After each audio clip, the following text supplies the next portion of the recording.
1932 है। क्या है? साझेदारी अधिनियम 1932 है। ठीक है, साझेदारी अधिनियम का जन्म कहां से स्टार्ट हुआ? तो साझेदारी अधिनियम किसका कन्वर्जन है, ये आपको पता होना चाहिए।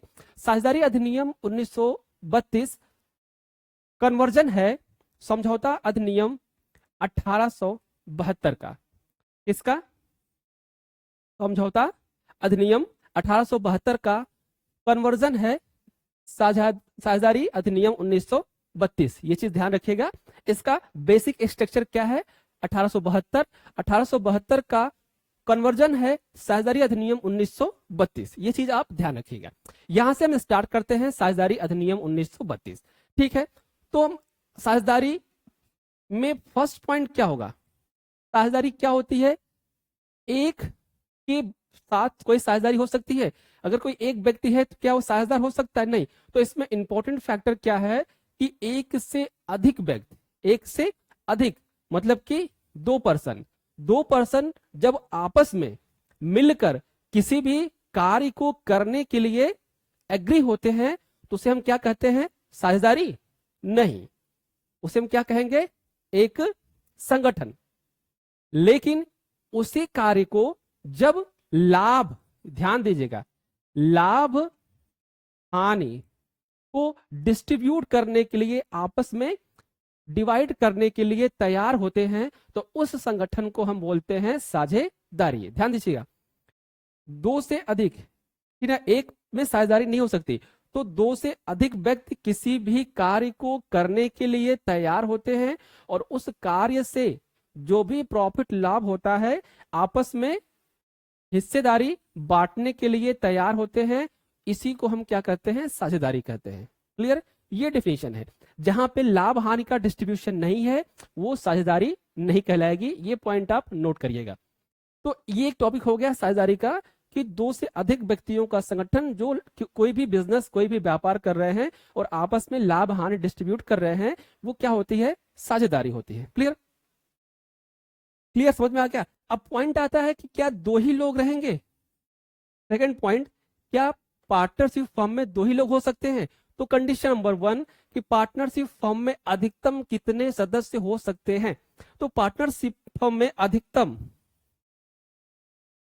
अधिकतम आपके 20 सदस्य हो सकते हैं। कितने हो सकते हैं भैया? 20 सदस्य हो सकते हैं। ठीक है, कैसे कैसे हो सकते हैं इसके बारे में समझिए। अगर आप बैंकिंग व्यवसाय कर रहे हैं, अगर आप बैंकिंग व्यवसाय कर रहे हैं तो आपकी फर्म में 10 सदस्य हो सकते हैं, 10 साझेदार हो सकते हैं। लेकिन बैंकिंग के अलावा अन्य व्यवसाय के संबंध में आपके पास 20 साझेदार हो सकते हैं। क्लियर? अब बात आई भैया कि ये साझेदारी अधिनियम 1932 के किस धारा के अंतर्गत ऐसा कहा जा रहा है? होगा ना भाई कि इस साझेदारी अधिनियम 1932 के किस अधिनियम में लिखा हुआ है, किस एक्ट में, किस सेक्शन में लिखा हुआ है कि इतने ही रहेंगे, 20 रहेंगे या 20 से ज्यादा नहीं रहेंगे। तो सेकंड क्वेश्चन ये है कि साझेदारी अधिनियम, ध्यान दीजिएगा, साझेदारी अधिनियम 1932 में ये कहीं भी नहीं लिखा गया है कि साझेदार में कितने संख्या हो सकती है या कितने सदस्य हो सकते हैं। तो साझेदारी अधिनियम में कहीं भी ये आपको नहीं मिलेगा, कहीं भी नहीं है। इसके बारे में, संख्या के बारे में, किसकी संख्या के बारे में? साझेदार की संख्या के बारे में। किसकी संख्या के बारे में? साझेदार की संख्या के बारे में आपको कहीं भी देखने को नहीं मिलेगा। तो अब एक क्वेश्चन उठता है कि जब इस 1932 के अंतर्गत ये लिखा ही नहीं गया है कि कितनी संख्या होगी, तो हम कैसे मान ले भैया हम 20 संख्या के अंतर्गत रहेंगे? क्लियर? तो इसका जिक्र जो है ये आता है कंपनी अधिनियम 1956 में। कंपनी अधिनियम 1956 सेक्शन 11, कंपनी अधिनियम 1956 की धारा 11 में आपको साझेदारी की संख्या के बारे में बताया गया है। साझेदारी की संख्या के बारे में बताया गया है। क्या बताया गया है?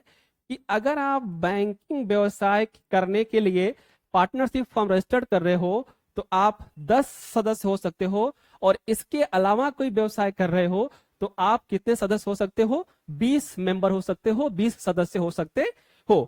क्लियर? ये क्लियर हो गया कि साझेदारी में कितने सदस्य हो सकते हैं और ये